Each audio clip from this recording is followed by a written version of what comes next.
प्रणाम सुने जाए जो भगवती के गीत आए हम सुनबे छी काली माँ के। बड़ हे बरस पड़ काली जेती नाई हर मोहि लागी गिलबती सु कहाड़ हे माँ हे लागी गिलबती सु कहाड़ हे कौन रंग डोलिया माँ के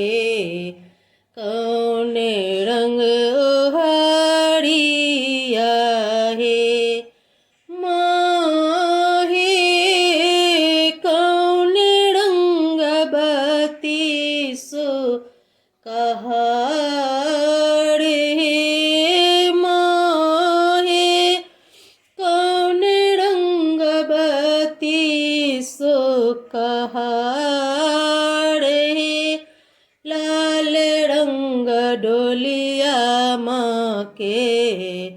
लाल रंग ओहरिया हे माहे समुंज रंग बती सो कहाड़ हे एक को सगेली काली दुई को सगेली हे माहे तेसर को सलागल पियास हे नाही छाई हटिया माहे नाही छाई बजारिया हे माहे नहीं छाई बनिया दुकान हे माहे नहीं छाई बनिया दुकान हे जांगिया के चिड़ी चिड़ी सोनीता